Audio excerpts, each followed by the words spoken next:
The morning sun over Naval Base Coronado cast long, amber shadows across the asphalt of the grinder, a vast parade square large enough to swallow entire battalions. On that square, in less than 3 hours, more than 8,000 sailors, trainees, and support personnel would stand at attention for a ceremony that no one in the ranks truly wanted to attend. Rear Admiral William Stratton, the new commander of Naval Special Warfare Command, had ordered a full formal muster to mark his assumption of authority. It was an unusual display, an almost theatrical flex of muscle, but no one dared question it openly. The Admiral had a reputation for demanding absolute obedience and for treating anyone not in a combat billet as a second-class citizen. Megan Hayes pulled into the staff parking lot a few minutes before sunrise. She drove a modest silver sedan that had seen better years, its back seat cluttered with a gym bag, a stethoscope case, and a worn paperback on battlefield trauma care. At 38, she moved with the easy economy of an athlete who had long since learned to conserve motion. Her sandy blonde hair was pulled into a neat ponytail, regulation length even though she was no longer active duty. She wore the civilian uniform of a registered nurse attached to the Naval Medical Center, navy blue scrubs under a light jacket, a hospital ID badge clipped at her collar. Her eyes, a steady gray, scanned the growing crowd of white and khaki uniforms with the practiced calm of someone who had spent decades reading tactical situations. Megan had been working at the medical center's emergency department for just over 2 years. Before that, she had completed a Bachelor of Science in Nursing at the University of San Diego, using a mix of tuition assistance and the GI Bill.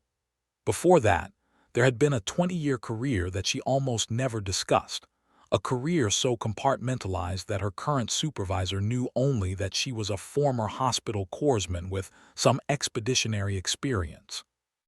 The truth was far more complicated and far heavier. Megan Hayes had served as a Navy SEAL, one of the first women to complete the basic underwater demolition training pipeline after the Department of Defense opened all combat roles to female service members. She had been a plank owner of a historic transition, and by the time she hung up her trident, she had completed 11 combat deployments, earned a Silver Star and 3 Bronze Stars with Valor, and risen to the rank of Master Chief Petty Officer. Among the quiet brotherhood of special operators, she was simply Phoenix, a name whispered with respect, and for those who knew the full scope of her missions, outright awe. But that life was buried under layers of deliberate anonymity. She wanted to heal now, not fight. Her shift in the emergency room officially began at 0700, but the entire department had been instructed to attend the Admiral's ceremony. All non-essential medical personnel were to report to the grinder by 0830. Megan had no strong feelings about the event one way or the other.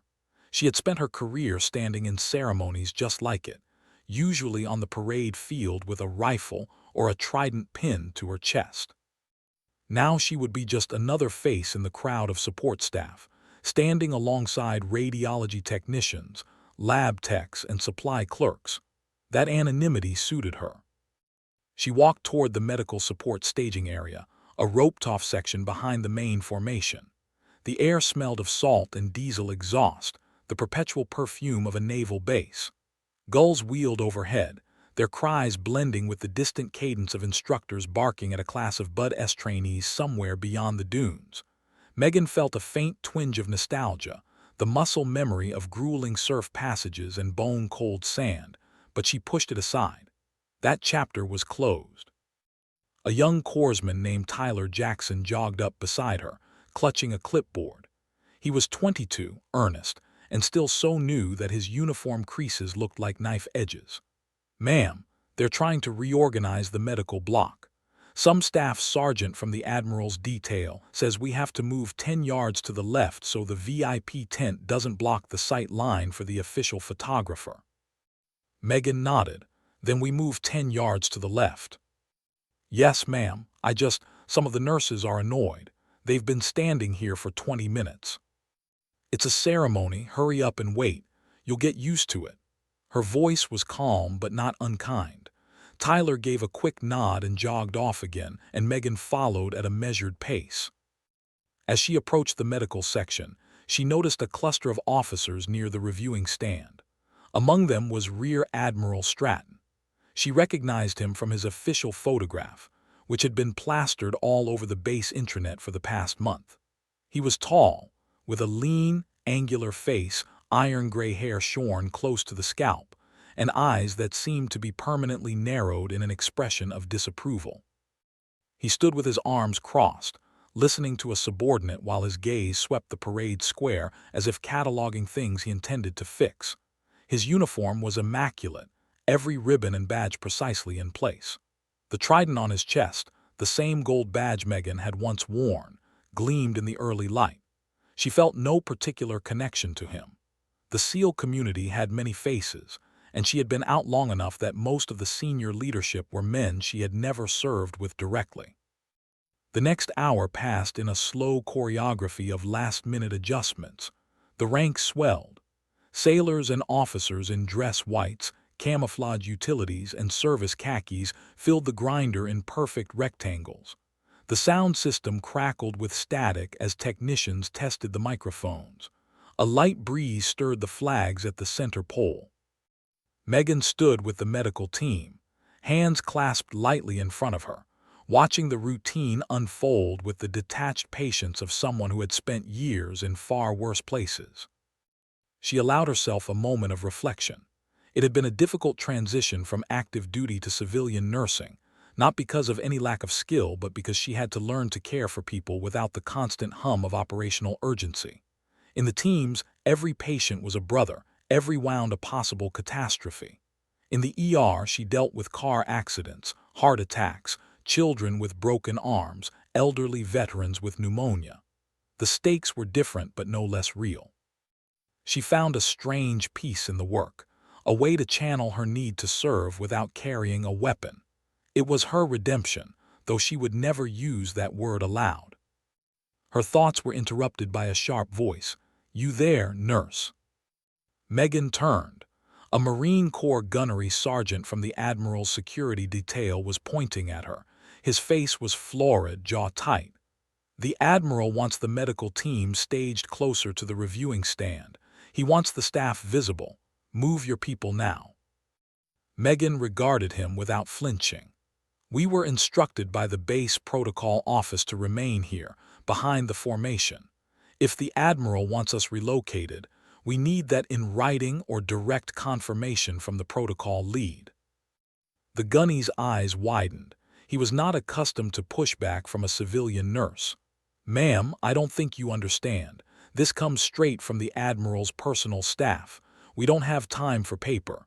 You need to move." "I understand perfectly," Megan said, her tone even.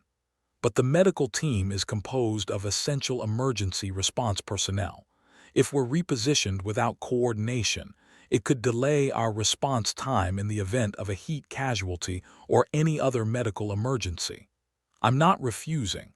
I'm asking you to follow the chain of communication." The gunny's mouth pressed into a thin line.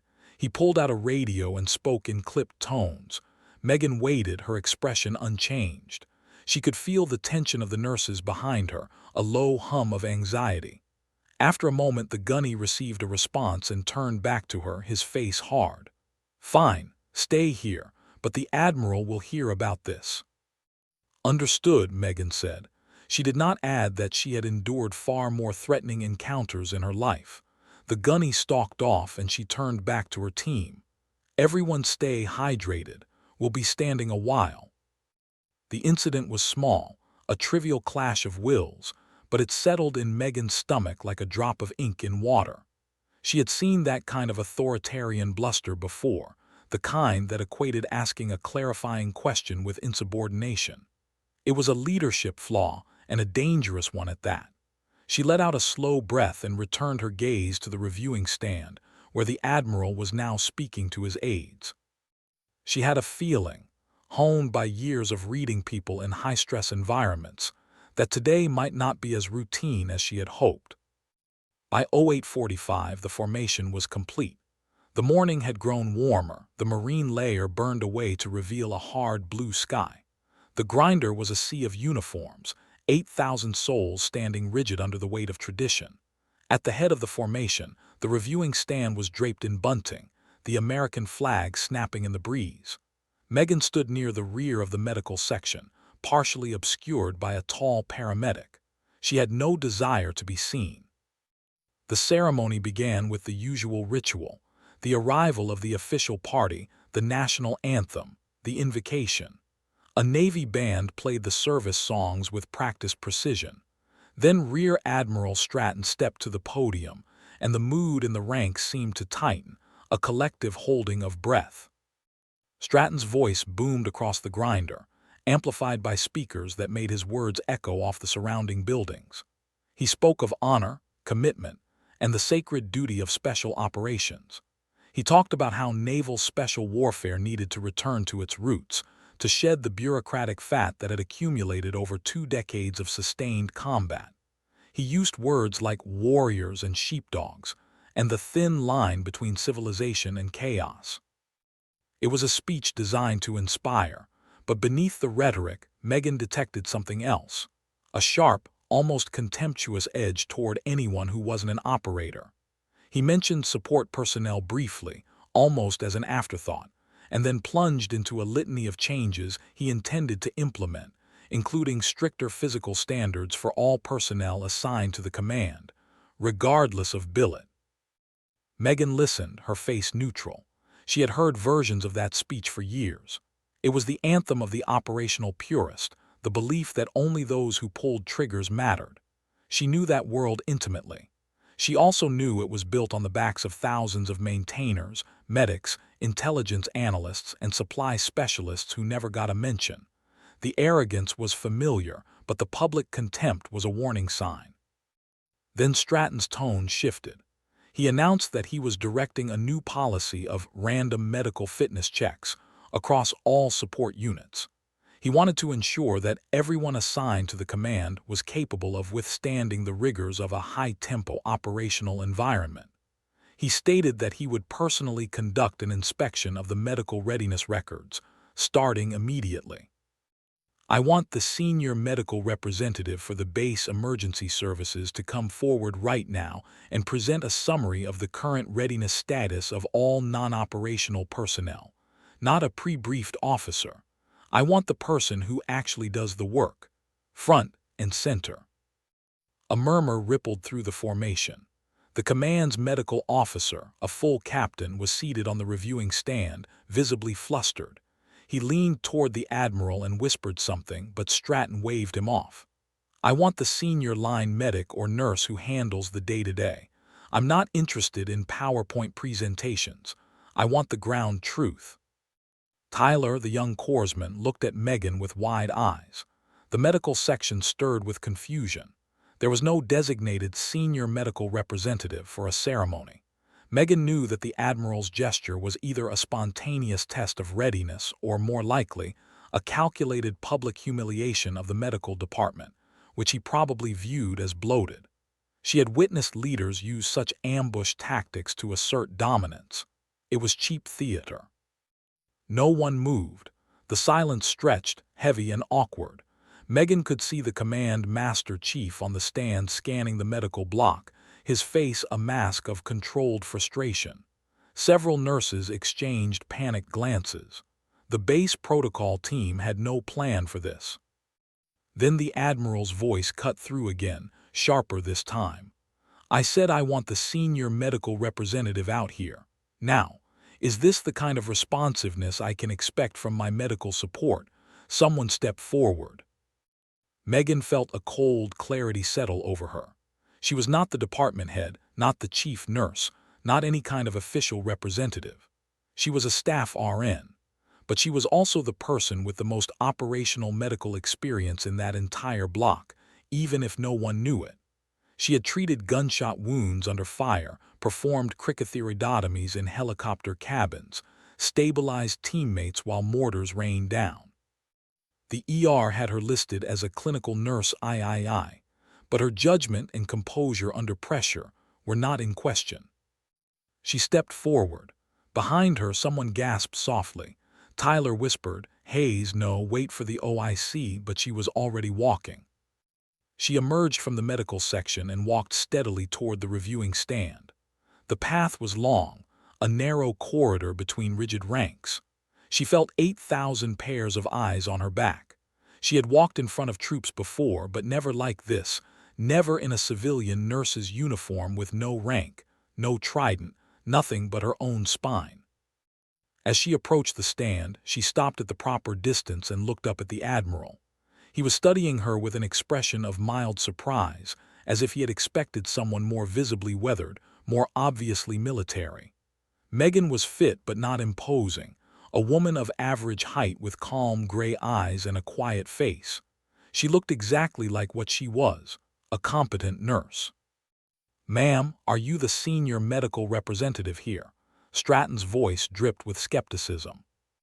"I am a registered nurse assigned to the Naval Medical Center Emergency Department. I am not the department head, but I can provide you with the information you're requesting regarding medical readiness, if you'll allow me to contact our watch officer by radio to pull the current records." Stratton's eyes narrowed. "I didn't ask for a radio relay. I asked for a person who can give me the status right now. You don't know the readiness posture of your own people." Megan kept her voice respectful but direct. "Admiral, the detailed readiness statistics are maintained in a secure electronic database. No one carries them in their head. The medical readiness of a command this size involves thousands of individual records. I can give you the general categories, but specific percentages require a system query. That's standard." A flicker of something dangerous crossed the Admiral's face. To him, her answer probably sounded like an excuse. He wanted a demonstration of instant knowledge, the kind an operator might give about his team's gear. He did not understand that medical readiness was fundamentally different from equipment inventories, or he did not care. "Standard," he repeated, the word laced with contempt. "I see. So the medical department operates on standard, while I have operators in the field who might need medical support at a moment's notice. Is that the level of dedication I can expect?" The public humiliation was unfolding exactly as he had intended. Megan felt a sting of anger but forced it down. She had been publicly dressed down by far more fearsome individuals in her past, and she knew that reacting would only feed his theater. "Admiral, I assure you the dedication is absolute. If you would like a detailed briefing, I can arrange for the senior medical officer to present the data within the hour." He did not like that either. He had wanted a supplicant, someone to tremble and stammer, and instead he was getting a calm professional who was not playing his game. His jaw tightened. The silence on the grinder was absolute. 8,000 people were watching this confrontation with a mixture of dread and fascination. "Your name," Stratton said, as if it were a command. "Megan Hayes, RN." "Well, Nurse Hayes, you've wasted my time, and you've demonstrated that my medical support thinks it's acceptable to come unprepared to a formal inspection. Since you're so confident, you can stand here for the remainder of the ceremony as a visual reminder of what happens when standards slip." He gestured to a spot to the side of the reviewing stand, an empty patch of concrete in full view of the entire formation, the sun already beating down on it mercilessly. "Right there. Move." Megan hesitated for the barest fraction of a second. This was not a lawful order. She was a civilian, and he had no authority to discipline her in this fashion. But a direct refusal in front of the entire base would escalate the situation beyond repair. She calculated the risks, weighed the potential harm of public humiliation against the damage to unit cohesion if she openly defied a flag officer.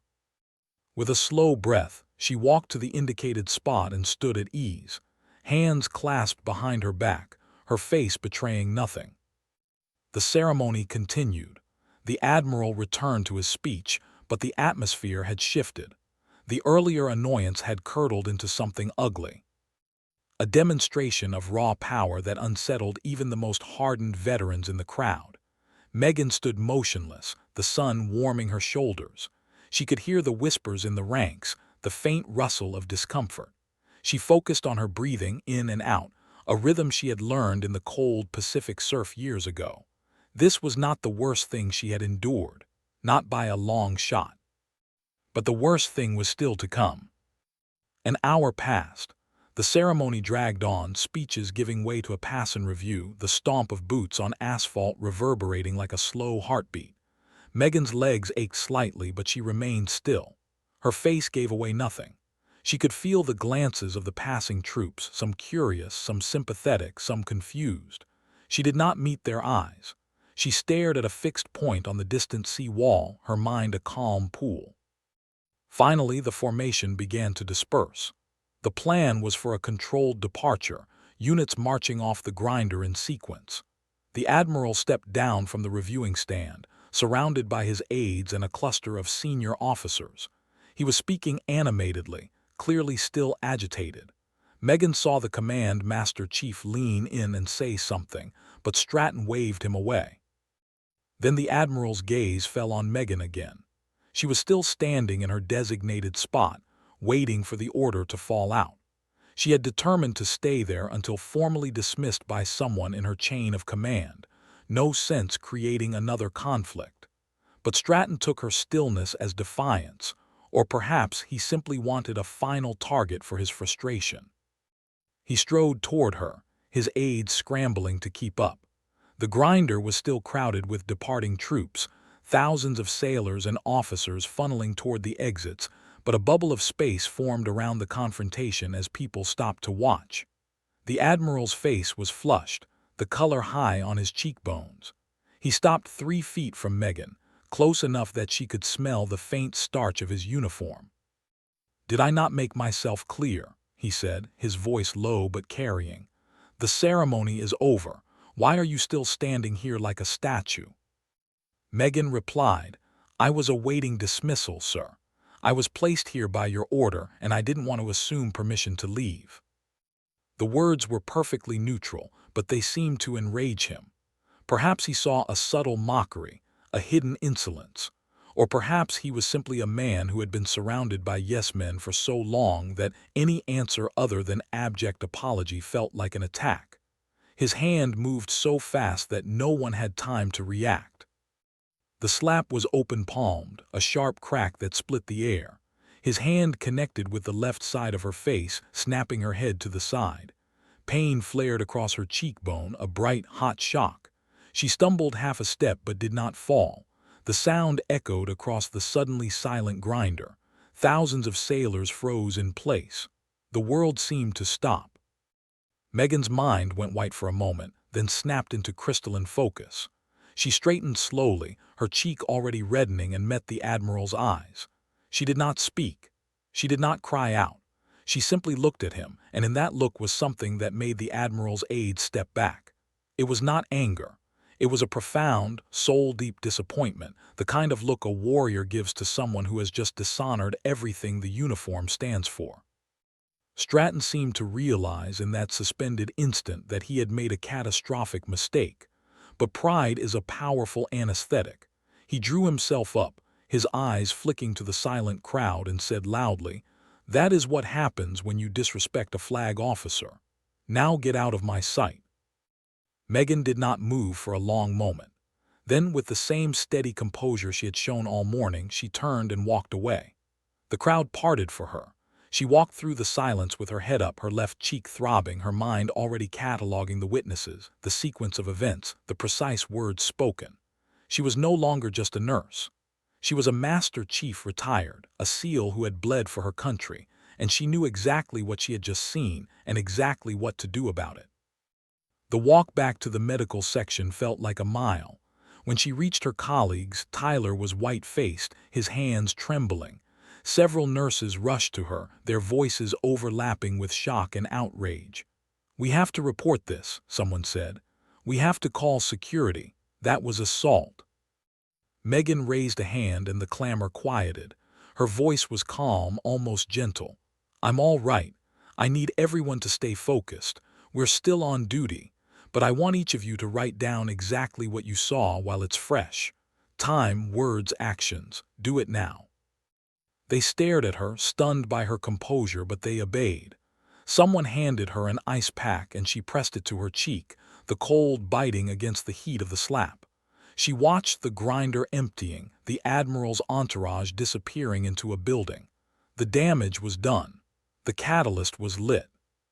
What the Admiral did not know, what he could not possibly know, was that he had just struck not a nameless nurse, but a woman whose life had been forged in the deepest fires of combat, a woman who had once stood over the bodies of fallen teammates and promised herself that she would never let bullies win.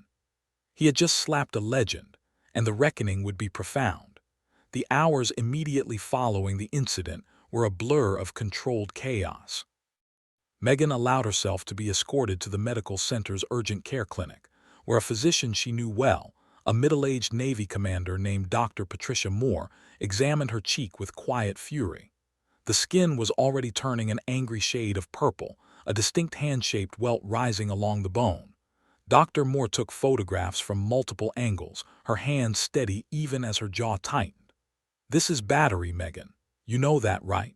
He struck you in front of thousands of witnesses." "I'm aware," Megan said. Her voice was level, but her mind was already several steps ahead, processing the tactical situation. She had been trained to compartmentalize pain, to treat it as a data point rather than an emergency. The physical injury was minor. A bruise would fade. The institutional injury was the real wound, and that would require a different kind of triage. Dr. Moore finished documenting the injury and handed Megan a sealed envelope containing printed photographs and a medical report. "I'm filing this as an official record. I don't care if he's an admiral. This is unconscionable." "Thank you," Megan said. "I need to make some calls." She walked to a quiet corner of the hospital, a small family waiting room that was empty at this hour. The window overlooked a courtyard with a small fountain, the water's murmur a soft counterpoint to the storm in her chest. She sat down, closed her eyes for 10 seconds, and then reached for her phone. The first call was not to a lawyer, not to the base inspector general, but to a number she had not dialed in over a year. It rang twice before a familiar voice answered. "Phoenix, it's been a while." The voice was gruff, warm, and instantly recognizable. It belonged to Command Master Chief Richard "Rick" Kowalski, a man with whom she had served on multiple deployments. He was now the senior enlisted leader of Naval Special Warfare Group 2.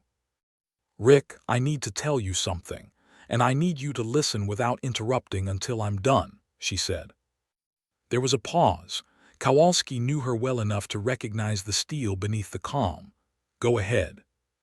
Megan recounted the events of the morning, from the demand for a medical rep to the slap. She described the Admiral's words, her own responses, the reaction of the crowd. She spoke without embellishment, just the facts, as if delivering a mission debrief. When she finished, the line was silent for a long moment. "He slapped you, physically struck you." Kowalski's voice had dropped, the warmth replaced by a cold, sharp edge. "Yes." "In front of the entire formation." "Yes." Another silence, this one filled with the kind of quiet that precedes a volcanic eruption. "Megan, I'm going to ask you a hard question. Do you want to handle this quietly, through channels, or do you want to drop the hammer? Because I can tell you right now, every SEAL who was on that grinder is already talking. This is going to explode no matter what you do." "I want it handled through channels," Megan said. "But not quietly.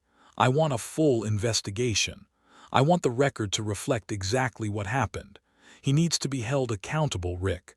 Not just for me. For every sailor who's ever been treated like dirt by someone in power." Kowalski exhaled slowly. "Understood. I'm going to make some calls of my own. The senior enlisted network is already lighting up. And Megan, the guys know who you are. They're not going to stay quiet." "I'm not asking them to," she said. "But I don't want this to turn into a vigilante mess. It has to be done right." "Copy that. Hang tight. I'll be in touch." She ended the call and sat for a moment, staring at the fountain. The phone buzzed with a text message from Tyler, the corpsman. Everyone in the med section wrote statements. I've got them in a folder. Do you want me to bring them to you? She replied with a simple yes and pocketed the phone. The next morning, Megan returned to work. Her cheek now bore a mottled bruise that makeup could not fully conceal. She did not try to hide it.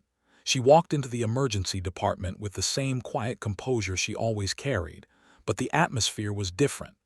Colleagues who usually greeted her with casual nods now looked at her with a mixture of awe and concern. Word had spread across the base at a speed that only military gossip can achieve. By 0700, she had received 24 messages of support from people she barely knew. Her supervisor, a civilian nurse manager named Linda Patterson, pulled her into an office as soon as she arrived. Linda was a small, energetic woman with reading glasses perpetually perched on her head. "Megan, I need to know what you want to do. The hospital administration is aware of the incident. They're preparing a formal complaint to the base commanding officer, but I want to make sure you're okay with the process. You're the victim here." "I'm not a victim," Megan said, not harshly but with a firmness that made Linda blink. "I'm a witness, and I'm a reporting party. I'll cooperate fully with any investigation, but I don't want to be treated like a fragile object." Linda studied her for a moment, then nodded. "Okay, I'll make sure that's communicated. But Megan, if you need time off or counseling or anything else, the resources are here." "I appreciate that." By mid-morning, the first wave of official response arrived. 2 officers from the base legal office appeared at the nurse's station, requesting a private interview with Megan. She agreed and led them to a small consultation room. They were both Navy lawyers, a lieutenant commander and a lieutenant, and their expressions were carefully neutral. The lieutenant commander, a man named Andrew Fletcher, began with the standard cautions. She was not in any trouble. She had the right to refuse to answer. She could have a representative present. Megan declined representation. She answered every question with the same precise, unemotional clarity she had used with Kowalski. She provided the sequence of events, identified witnesses, and gave them a copy of the medical report from Dr. Moore. "Did you provoke the Admiral in any way?" Fletcher asked, his tone carefully light. Megan looked at him steadily. "I answered his questions truthfully and respectfully. I did not raise my voice, use any disrespectful language, or make any threatening gestures. I am a registered nurse with no authority over him. I cannot imagine what provocation could justify a flag officer striking a civilian employee in front of 8,000 people." The lawyers exchanged glances. The interview concluded shortly thereafter, and they left with copies of her statement and the witness list. Megan felt a cautious optimism. The system was working, at least on the surface. But by that afternoon, the first signs of a counterattack emerged. Megan was called into a meeting with the hospital's executive officer, a Navy captain named Richard Hawkins. Captain Hawkins was a distinguished medical administrator with a kind face, but his expression was troubled as she entered his office. "Please sit down, Ms. Hayes," he said, gesturing to a chair. "I want to assure you that the hospital is taking this incident very seriously. That said, I need to inform you of some developments that may be challenging." Megan sat, her hands resting loosely in her lap. "Go ahead." Hawkins rubbed his forehead. "The Admiral's staff has issued a statement, unofficially, through the public affairs officer.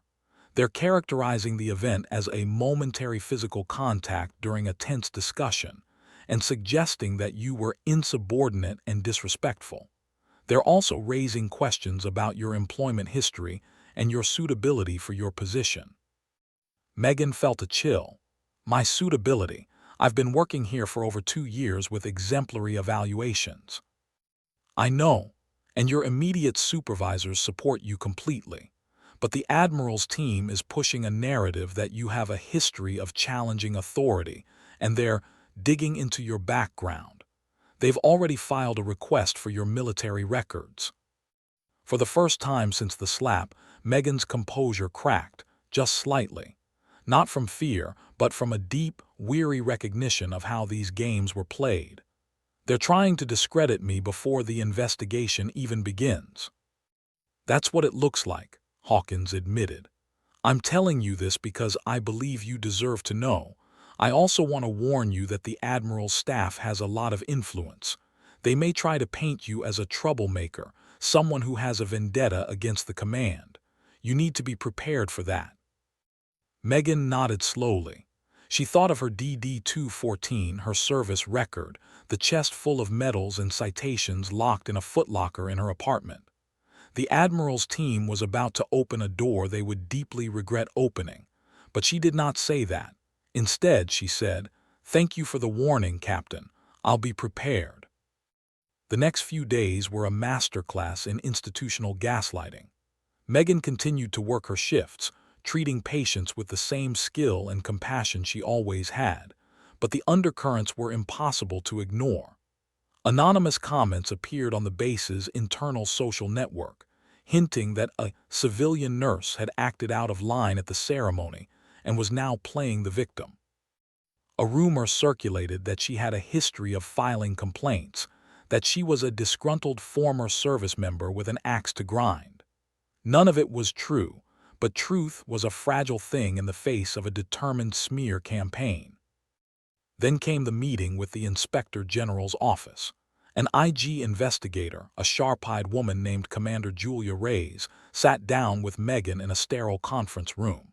The interview began routinely, but halfway through, Reyes leaned forward and said, "Ms. Hayes, I need to ask you about your military record. We've received information that you were separated from the Navy under, let's say, less than honorable circumstances. Can you speak to that?" Megan stared at her. The statement was so absurd, so completely inverted from reality that she almost laughed. "That's not accurate," she said. "My separation was fully honorable. I retired at 20 years with the rank of Master Chief Petty Officer. I have my DD-214 and all supporting documentation. Who told you otherwise?" Reyes's expression flickered, but she did not answer directly. "We're looking into it. The records we received were incomplete. We'll get to the bottom of it." Megan understood immediately. Someone on the Admiral's staff had pulled a partial file, perhaps a carefully edited extract, and fed it to the investigation to muddy the waters. It was a classic tactic: overwhelm the process with false information, force the victim to expend energy defending their own character, and hope the case collapses under its own weight. After the interview, Megan walked out to the parking lot and sat in her car for a long time. The sun was setting over the bay, streaking the sky with orange and pink. She gripped the steering wheel, her knuckles white. She had faced enemy fire, survived ambushes, pulled teammates through deserts and mountains. But this bureaucratic war of whispers and lies, was a different kind of battlefield, and she was growing tired. Her phone buzzed. It was Kowalski again. "They're trying to bury you," he said without preamble. "I've heard from 3 different sources. Stratton's staff is claiming you have a personality disorder, that you were a problem child in the teams, that you left under a cloud. They don't know who they're dealing with, but they're about to find out."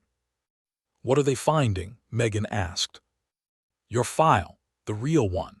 It's not easy to get the full record of a Tier 1 operator without proper authority, but they think they have that authority. They're going to pull it, and when they do, they're going to see the citations, the awards, the evaluations. They're going to see that you were a plank owner in the 1st Integrated Class, that you deployed with some of the most storied units in the history of the command. They're going to see that you're a legend." Megan closed her eyes. "I never wanted it to be about that. I wanted it to be about what he did, not who I am." "I know. But sometimes the system needs a shock to work. The fact that he hit you is enough. The fact that he hit a SEAL, a Master Chief, a Silver Star recipient, that's the kind of thing that makes admirals retire early. The guys are furious, Megan. I've never seen the community this united." She exhaled slowly. "What do I do now?" "You keep your head up and let the truth do the work. And you let your brothers and sisters stand behind you. You've never been alone in a fight, and you're not alone now." The call ended, and Megan sat in the twilight, feeling the weight of her past pressing against the present. She had spent 2 years trying to be just a nurse, to find peace in the quiet heroism of healing. But the world was not done with her yet. The Admiral had slapped her, and in doing so, he had awakened something that he could not control. The next phase of the battle was about to begin. The base became a pressure cooker. In the week following the IG interview, the tension was palpable. Megan's shifts grew more challenging, not because of patient care, but because of the constant, low-grade harassment that seemed to follow her wherever she went. It was never overt enough to be actionable. A cold glance from a junior officer here, a whispered comment in the break room there. But it was relentless. The Admiral's camp, it seemed, had decided to isolate her socially and professionally, hoping she would either break or quit. Megan did neither. She had been forged in far hotter fires, but the strain was beginning to show in the people around her. Tyler, the young corpsman, came to work one morning with dark circles under his eyes. He confessed to Megan that he had been pulled aside by his division chief and told in no uncertain terms that aligning too closely with the Hayes situation could harm his career. "They said I needed to think about my future," he said, his voice wavering. "But that's wrong, isn't it?" She got slapped. "How is that her fault?" Megan placed a hand on his shoulder. "Tyler, listen to me. You have to protect your own career. I don't want you getting into trouble on my account. The best thing you can do for me is to be a good corpsman and keep your nose clean. I'll handle the rest." He looked at her, searching for something. "But it's not right. Everyone knows what he did. Why is it so hard for people to just say the truth?" "Because the truth has consequences," she said quietly, "and some people aren't ready to face them." That same afternoon, she was summoned to a meeting with the base's civilian human resources director, a man named Gregory Bell. Bell was a balding, heavy-set man with a bureaucratic smile that never reached his eyes. He ushered her into his office and closed the door. "Ms. Hayes, I want to talk to you about your future here at the medical center. There's been some discussion at higher levels about restructuring. Your position may be affected." Megan felt a cold spike of anger. "Is my position being eliminated, or are you trying to push me out?" Bell's smile did not waver. "I would never characterize it that way. It's simply a matter of administrative efficiency. The emergency department is being reorganized, and some contract positions are under review. Your performance has been excellent, of course, but there are factors beyond performance. Factors like the fact that I was assaulted by a flag officer and refused to stay quiet about it." The smile flickered. "I'm not at liberty to discuss personnel matters. I'm just advising you informally that you may want to consider your options." Megan stood up. "I appreciate the advice, Mr. Bell, but I'm not going anywhere. And if my position is eliminated under these circumstances, I will pursue every legal remedy available to me." She left the office with her head high, but inside, a sense of dread was coiling. The walls were closing in. The institutional machinery was grinding against her, and she was just one person, one nurse with a past that she had tried to leave behind. That evening, she went for a run along the beach near the Hotel del Coronado. The ocean was a sheet of hammered silver under a heavy sky. She ran hard, pushing her body until her lungs burned and her legs ached. The physical exertion helped quiet the noise in her head.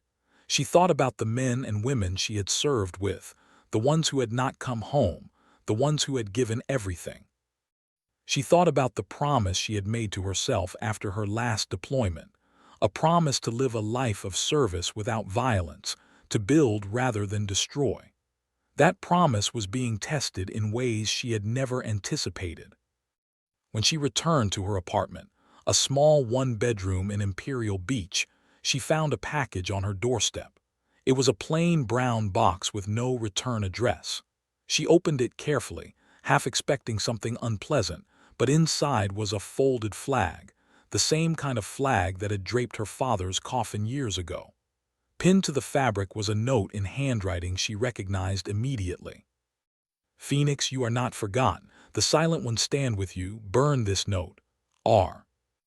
R was a code she knew well. It belonged to a former teammate, a man who had retired under a different name and now lived in a remote corner of Montana. He was one of the quiet professionals who never spoke to the media, never wrote books, never sought recognition. He was reaching out across the years to remind her that she was not alone. She held the flag for a long moment, her vision blurring. Then she folded it carefully, placed it in her closet, and sat down at her small desk. She opened her laptop and began to type. She was not a writer, but she needed to organize her thoughts. She started a document titled Timeline and Evidence, and into it she poured everything: the events of the ceremony, the witness statements, the medical report, the IG interview, the HR meeting, the rumors, the anonymous messages. She attached copies of every email and text. She listed the names of every person who had offered support and every person who had tried to silence her. The document grew to 20 pages. It was a weapon, but not the kind she had used in her previous life. This was a weapon of clarity, of unassailable truth. She did not know yet how she would use it, but having it completed made her feel less helpless. The next morning, a new figure entered her life. Megan was in the hospital cafeteria, nursing a cup of coffee and staring at the rain-streaked window, when a woman sat down across from her. The woman was tall, with close-cropped silver hair and sharp blue eyes. She wore civilian clothes, but she had the unmistakable bearing of a senior military officer. Her name, she said, was Captain Elena Vasquez, and she was the new staff judge advocate for Naval Special Warfare Command. "May I sit?" Captain Vasquez asked, though she was already seated. "You already are," Megan said, a hint of dry humor in her voice. Vasquez smiled briefly. "Fair enough. I've been reading about your situation. I'm not officially involved in the IG investigation, but I have a professional interest in the integrity of the command. I wanted to meet you." Megan studied her. She had learned to read people with a fair degree of accuracy, and Vasquez seemed genuine, a straight shooter. "Is this an informal meeting?" "Completely informal, off the record. I'm just a lawyer who believes in justice, and I'm concerned that justice is not being served here." Vasquez leaned forward. "I've seen the initial reports. I've also seen the counter-narrative coming from the Admiral's office. It's a textbook discredit campaign.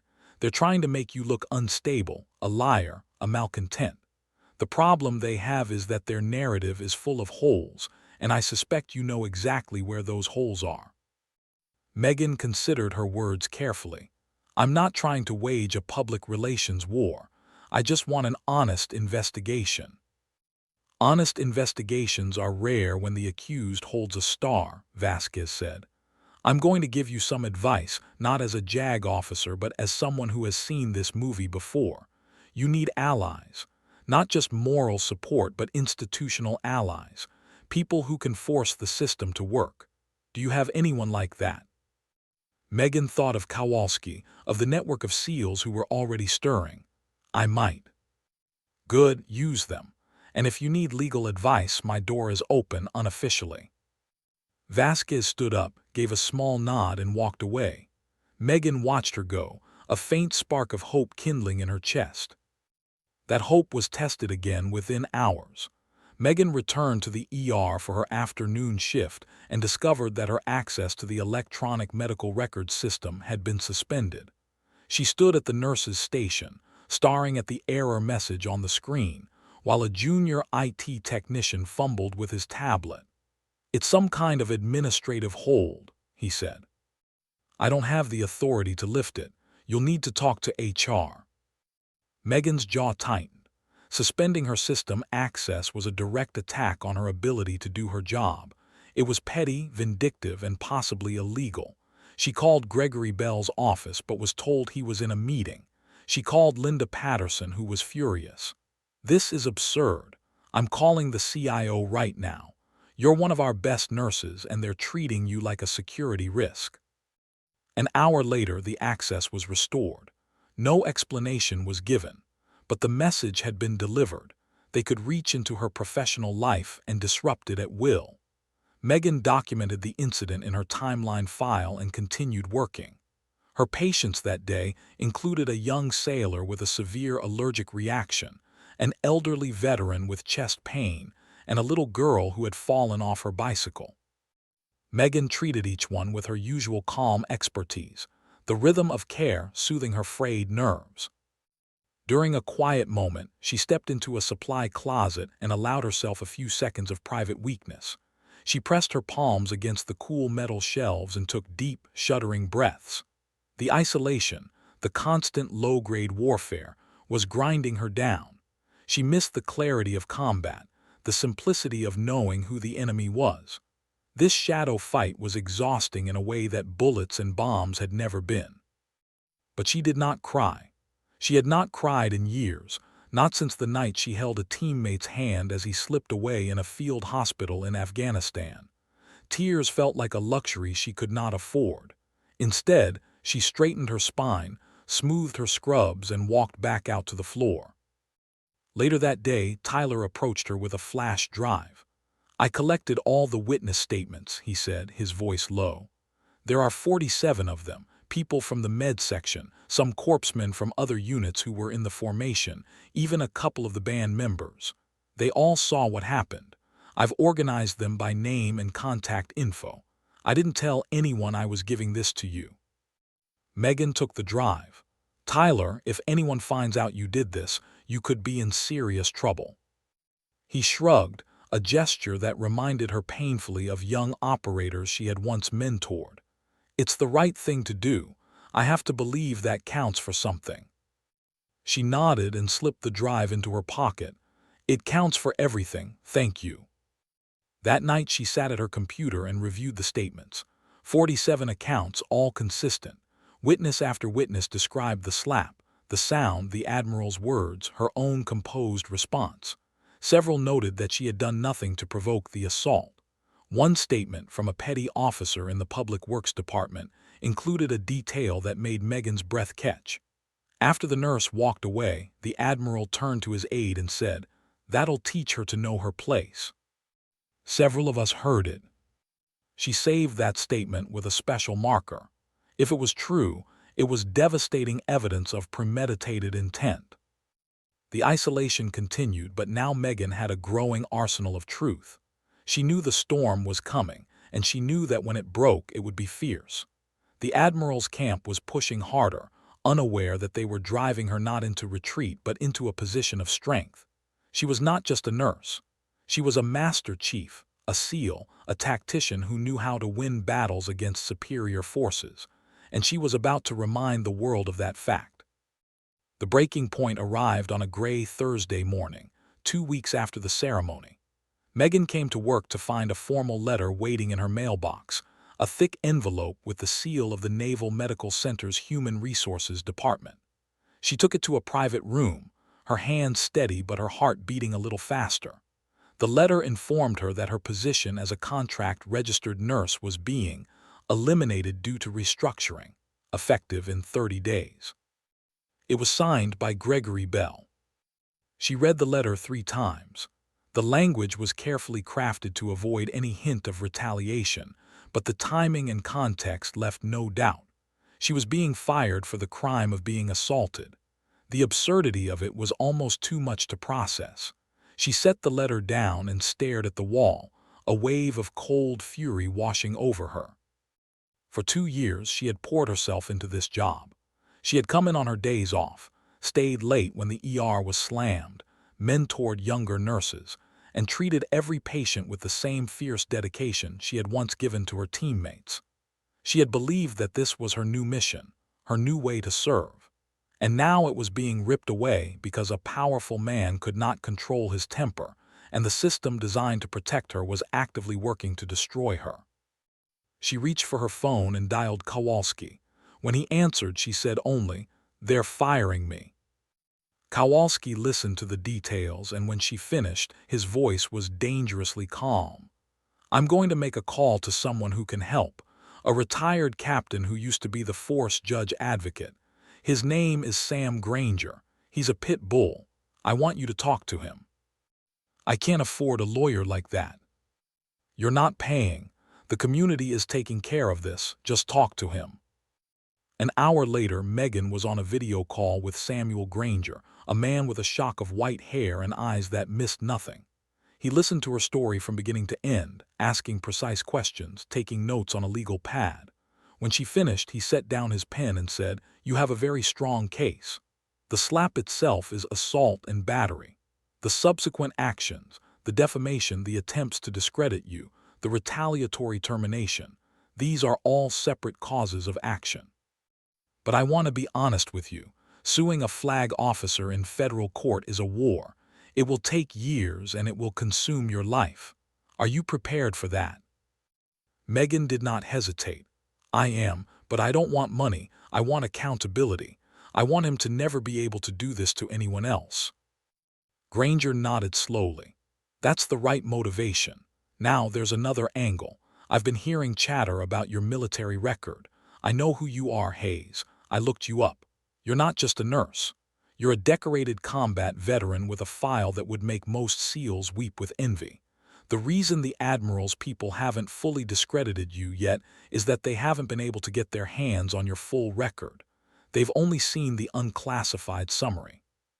But once that full record enters the public domain, and it will if this goes to court, the narrative changes completely. It's no longer a powerful admiral versus a nobody nurse. It's a powerful admiral who physically assaulted a war hero. That changes everything." Megan felt a twist of unease. "I don't want to use my record as a shield. That's not why I served." "I understand, but your record is part of who you are and it's relevant to his defense. They're painting you as a troublemaker, a bad apple. Your record proves the opposite. It's not about boasting. It's about countering a false narrative with the truth." She closed her eyes. The truth, that was all she had ever wanted. "Okay, do what you need to do." Granger promised to begin drafting a formal complaint and to file a notice of intent to sue with the Department of the Navy. The process was set in motion. The next days were among the darkest Megan had experienced since her time in combat. She continued to report for her shifts, knowing that in less than a month she would be unemployed. The ER staff rallied around her. Several nurses offered to write letters of support. Dr. Moore personally called the hospital administrator to protest the termination, but was told the decision was final and not open to discussion. The sense of helplessness was suffocating. One evening, after a particularly draining shift, Megan returned to her apartment and found a handwritten note slipped under her door. It was unsigned, and the handwriting was jagged. "Drop the complaint or worse will happen. You don't know who you're messing with." She stood in the hallway staring at the note. A threat. A direct, unambiguous threat. Her SEAL instincts kicked in immediately. She photographed the note without touching it more than necessary, then used a pair of tweezers to place it in a plastic bag. She checked her apartment carefully, clearing each room with a methodical precision that had once been second nature. There was no one there, but the message was clear.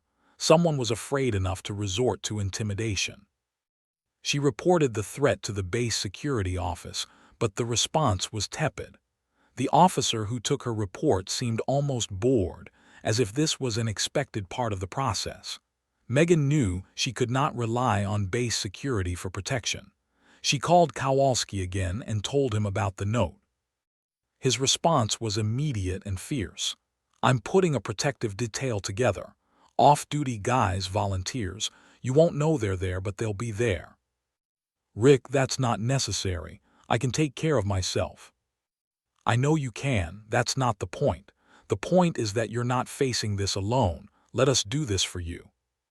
She relented, and from that night forward, she knew she was being watched over by unseen guardians, men and women who had worn the trident and who refused to let a sister be threatened. The breaking point had been crossed.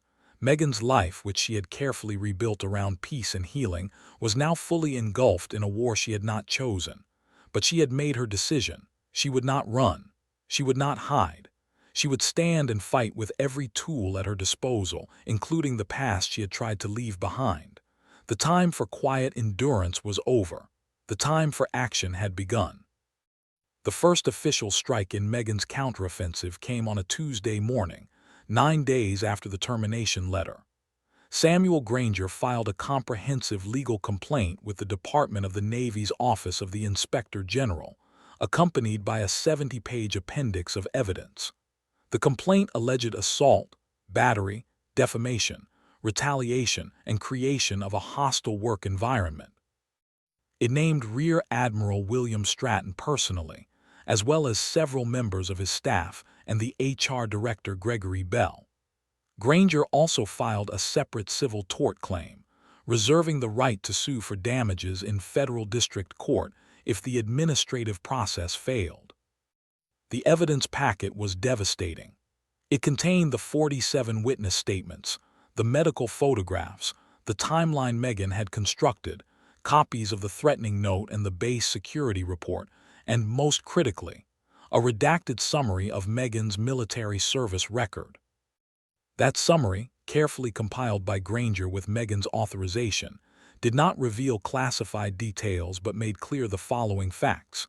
She had served 20 years, achieved the rank of Master Chief Petty Officer, earned the Navy SEAL Trident, received the Silver Star, 3 Bronze Stars with Valor, a Purple Heart, and numerous other decorations. She had been honorably retired with the highest character evaluations. Granger's cover letter was a masterpiece of controlled fury. "The complainant," he wrote, "is not merely a civilian nurse, but a decorated combat veteran whose service record stands as a testament to honor, courage, and commitment. The attempt by the Admiral's staff to portray her as unstable or insubordinate is not only false, but constitutes a gross defamation of a national hero." The complaint landed like a bombshell. Within hours, the base rumor mill had ignited. Sailors who had previously seen Megan as just another nurse suddenly learned that she was a SEAL, a Master Chief, a Silver Star recipient. The effect was electric. The narrative shifted, not just in the court of public opinion but in the very halls of power. Megan arrived at work that day to a changed atmosphere. The cold glances were gone, replaced by expressions of shock and, in many cases, shame. Colleagues who had avoided her now approached hesitantly. "We had no idea," one nurse said, her eyes wet. "Why didn't you tell us?" Megan simply replied, "It wasn't relevant to my job." By mid-afternoon, the base commander's office announced that the termination of Megan's position was under review, pending the outcome of the investigation. Gregory Bell was placed on administrative leave. The swiftness of the reversal was breathtaking, a clear sign that the higher echelons of the Navy were scrambling to contain the damage. Rear Admiral Stratton, through a spokesman, issued a brief statement. "The Admiral categorically denies any wrongdoing and looks forward to the full vindication of his actions through the appropriate investigative process." But the statement rang hollow. The witness statements were too consistent, the evidence too solid. And now the victim was no longer a faceless nurse, but a woman with a record that commanded respect from every corner of the military. Megan did not celebrate. She understood that this was just one battle in a longer war. The Admiral still held his star and his allies were still numerous, but the momentum had shifted. She could feel it in the way people looked at her, in the way her phone buzzed with messages from former teammates and strangers alike, offering support. She was no longer isolated. That weekend, she drove to a small park overlooking the Pacific and met with Kowalski and several other retired SEALs. They sat at a weathered picnic table, the ocean breeze tugging at their jackets. Kowalski introduced her to a man named Frank Morano, a retired captain who had once commanded a SEAL team and now worked as a consultant on military justice issues. Morano had a kind, weathered face and the calm authority of a man who had seen everything. "I've been following your case," Morano said. "Granger is good, but you need more than a lawyer. You need a strategy. The Admiral's not going to go down without a fight, and he has institutional advantages. He'll try to drag this out, exhaust your resources, and hope the public loses interest. We need to keep the pressure on." Megan listened, her hands wrapped around a paper cup of coffee. "What do you suggest?" Morano outlined a multi-pronged approach. First, they would engage with the military affairs press, not to sensationalize the story, but to ensure that accurate reporting reached the public. Second, they would file a formal complaint with the Naval Criminal Investigative Service, requesting a criminal investigation into the assault, which was a federal crime. Third, they would identify and support potential whistleblowers within the command who could corroborate a pattern of abusive behavior by Stratton. Bullies like him don't just snap once, Morano said. There will be others who have been targeted, and they'll come forward once they see it's safe. Megan agreed to all of it. The next day, she sat for an interview with a respected military correspondent, a woman named Diane Harlow who had spent years covering special operations with integrity. The interview was conducted in a quiet room, with no cameras, just a voice recorder. Megan answered every question with the same clear, factual style she had used all along. She described the slap, the aftermath, the retaliation, and when asked about her military service, she spoke of it modestly but truthfully. The article, when it was published, was titled "The Admiral and the Nurse: A SEAL's Fight for Justice."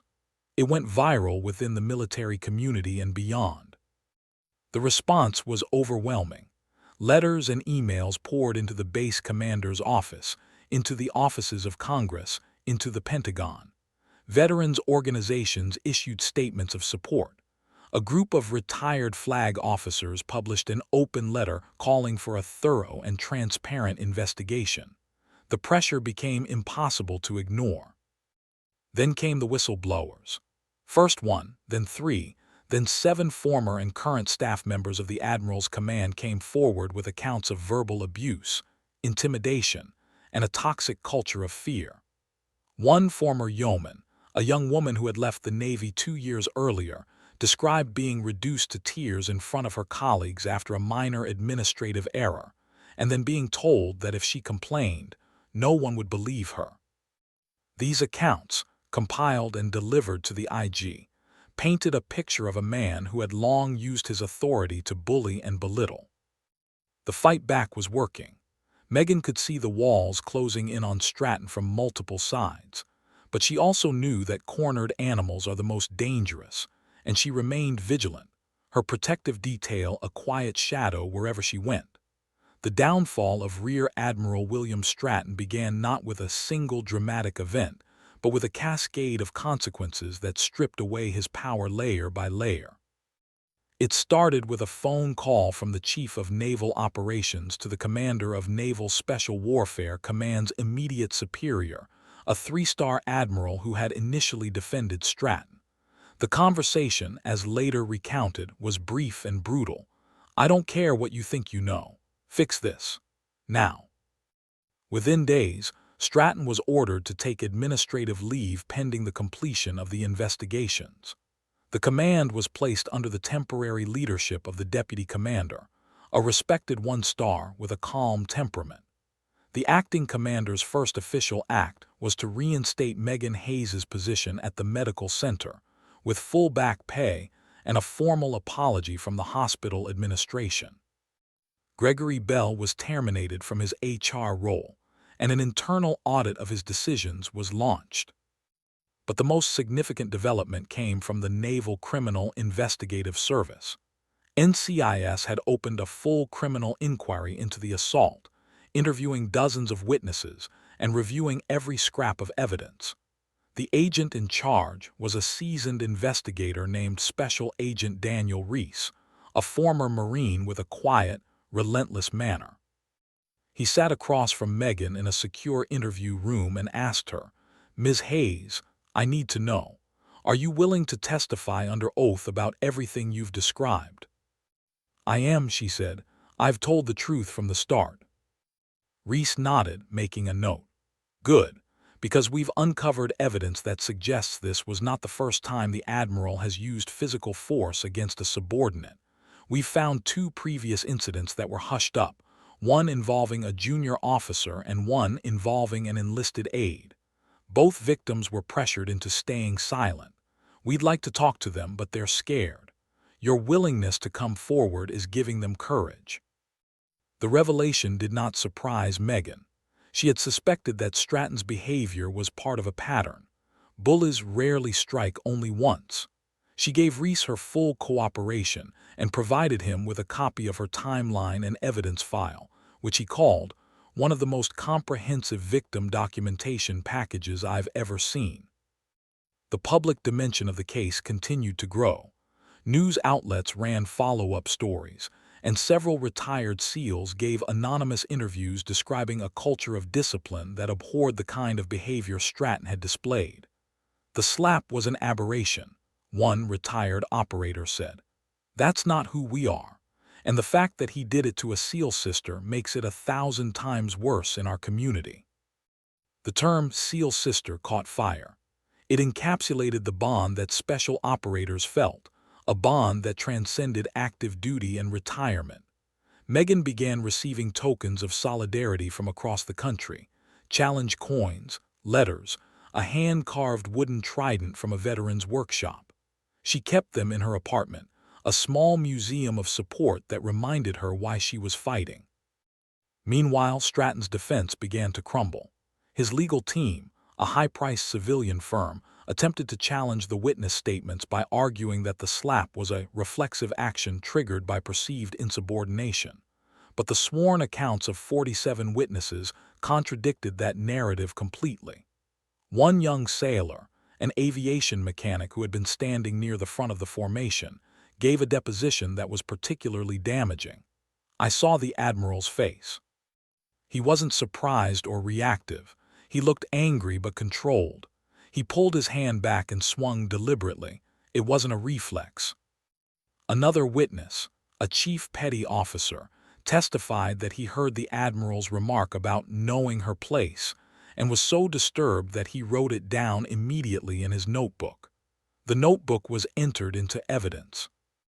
The final blow to Stratton's defense came when the IG's office completed its investigation of the defamation campaign. The paper trail led directly to the Admiral's chief of staff, a captain named Edward Mallory, who had ordered the compilation of a derogatory file on Megan. The file was a mishmash of misinterpreted evaluations, out-of-context quotes, and outright fabrications, including the false claim that she had been separated under negative conditions. Mallory, facing his own career destruction, agreed to cooperate. He provided testimony that Stratton had personally directed the smear campaign, saying, "I want that nurse's credibility destroyed before she becomes a problem." The cascade of evidence was now a flood. The legal strategy shifted for Stratton's team. They began negotiating for a quiet retirement rather than face a court-martial. But the Navy, under the glare of public scrutiny, was not inclined to offer an easy exit. The Secretary of the Navy issued a statement. "The department takes all allegations of misconduct by senior leaders with the utmost seriousness. Accountability will be pursued to the fullest extent." The beginning of the end was set in motion. Megan watched it all unfold with a mixture of grim satisfaction and profound sadness. She had not wanted to destroy a man's career. She had simply wanted him to face the consequences of his actions. But the system had revealed a rot that went deeper than one admiral, and in exposing that rot, she had done something that would resonate far beyond her own case. The climax arrived in the form of a formal Article 15 hearing, a non-judicial punishment proceeding that would determine whether Rear Admiral Stratton would face a full court-martial. The hearing was held in a large conference room at the Pentagon, a sterile, windowless space with a long mahogany table and flags at each corner. The presiding officer was a vice admiral named Thomas Ridgway, a man with a reputation for fairness and a jaw like granite. Present were Stratton and his civilian counsel, the IG investigators, a representative from NCIS, and at the center of it all, Megan Hayes. She had dressed simply for the occasion, a dark suit, minimal makeup, her hair pulled back in the familiar ponytail. The bruise on her cheek had long since faded, but photographs of the injury were displayed on a large screen when she took her seat. She sat straight, her hands folded on the table, her gray eyes calm and steady. The proceedings were not a trial, but they had the weight of one. Stratton sat at the far end of the table, his face a mask of strained composure. He had lost weight over the previous weeks, and the lines in his face were deeper. He did not look at Megan. The IG lead investigator, Commander Reyes, presented a meticulous summary of the evidence. She walked through the timeline, the witness accounts, the medical report, and the subsequent retaliation. Then she introduced a new piece of evidence, a sworn statement from Captain Mallory detailing the Admiral's direct orders to discredit Megan. The statement was read aloud, Mallory's words hanging in the air like smoke. He said, "She's nobody. Make sure everyone knows it." He was wrong. Reyes then called Megan to speak. This was not a testimony in the formal legal sense, but an opportunity for the victim to address the hearing. Megan stood, her voice clear and unhurried. "I served this country for 20 years, she began. "I served in places most people will never see, under conditions that are hard to describe. I lost friends. I spilled blood. I did it willingly because I believed in the mission and in the men and women beside me. When I retired, I chose to become a nurse because I still wanted to serve. I wanted to heal. I never expected to be struck by a flag officer in front of thousands of sailors. And I never expected that, after that happened, I would be the one treated as a threat." She paused, and the room was utterly silent. "I'm not here for revenge. I'm here because what happened to me can happen to anyone who lacks the voice or the support to fight back. If a Master Chief with a silver star can be treated this way, what happens to a junior enlisted sailor? What happens to a civilian employee who doesn't have a network of teammates to protect her?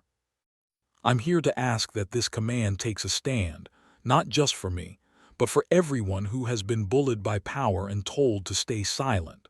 That's all I have to say." She sat down. The Vice Admiral nodded slowly, his expression unreadable. Stratton's lawyer requested a recess, but it was denied. The evidence was overwhelming, the moral clarity undeniable. Then came the moment that sealed it. A senior chief petty officer, a man named Marcus Webb, had been quietly sitting in the back of the room. He asked and received permission to speak. He was a current member of the Admiral's personal staff, a man who had seen everything but had been too afraid to come forward. His voice trembled as he described years of verbal abuse, of being humiliated in front of junior sailors, of watching the Admiral belittle anyone who did not meet his impossible standards. "I was scared," Webb said. "I have a family. I couldn't afford to lose my career. But when I saw what he did to that nurse, and then when I found out who she really was, I knew I couldn't stay silent anymore. She's the bravest person I've ever met, and she's not even wearing a uniform anymore. I want to be brave too." The room was electric with a quiet, righteous intensity. Stratton's face had gone pale. His lawyer leaned in to whisper something, but the Admiral shook his head, a gesture of defeat. Vice Admiral Ridgway recessed the hearing for 2 hours. When the participants reconvened, he read a prepared statement. Rear Admiral William Stratton was found to have committed assault, conduct unbecoming an officer, and obstruction of justice. He would be recommended for immediate relief of command, reduction in rank to the permanent grade of captain, and retirement at that reduced grade. The matter would also be referred to the Department of Justice for review of potential criminal charges. Megan listened, her expression unchanged. This was the justice she had sought, but it did not feel like a victory. It felt like the end of a long, painful journey, a necessary conclusion but not a joyful one. As the participants filed out, Megan walked past Stratton. He looked at her for the first time, his eyes hollow. "I didn't know who you were," he said, his voice barely audible. She stopped and met his gaze. "It shouldn't have mattered who I was," she said quietly. "You were supposed to know that already." Then she walked on, out of the room and into the corridor where Kowalski and a dozen other SEALs were waiting. They did not applaud or cheer. They simply surrounded her in a protective phalanx, and she allowed herself, for the first time in weeks, to feel the full weight of what she had done. The weeks following the hearing were a slow return to something resembling normal life. Megan's position at the Naval Medical Center was fully restored, and she returned to the emergency department with a new sense of purpose. The administration, eager to demonstrate that the culture had changed, implemented mandatory training on workplace conduct and anti-retaliation policies. Gregory Bell's replacement was a young, energetic woman named Angela Torres, who went out of her way to ensure that Megan and her colleagues felt supported. The broader Navy community absorbed the lessons of the case in fits and starts. The story of the SEAL Admiral who slapped a nurse became a cautionary tale circulated in leadership courses and chiefs' messes. Many senior leaders used it as a starting point for difficult conversations about power, accountability, and the dangers of a culture that values rank over respect. Megan was invited to speak at several forums, and she accepted a few, always emphasizing that her military record was not a shield for special treatment, but a reminder that every person, regardless of rank or background, deserves dignity. The most meaningful feedback came from junior sailors. Letters arrived from young corpsmen, deck seamen, and supply clerks who had experienced bullying but had been too afraid to report it. "Because of you," one letter read, "I finally told my chief what was happening to me, and he listened. Thank you for showing us that it's possible to stand up." Megan kept those letters in a wooden box, the same box that held her trident and her silver star. Stratton's fate was a quiet, sad epilogue. The Department of Justice declined to pursue criminal charges, citing the administrative punishment as sufficient, but the reduction to captain and forced retirement effectively ended his military career. He left the Navy without ceremony, his once imposing figure diminished. Megan heard through mutual acquaintances that he and his wife had moved to a small town in Idaho, far from the corridors of power. She felt no satisfaction in that, only a weary acknowledgement that consequences had been met. The biggest internal shift happened within Megan herself. For years, she had compartmentalized her past as a SEAL, treating it as a sealed chapter, something not to be mentioned in her new life. But the ordeal had forced her to integrate those two parts of herself.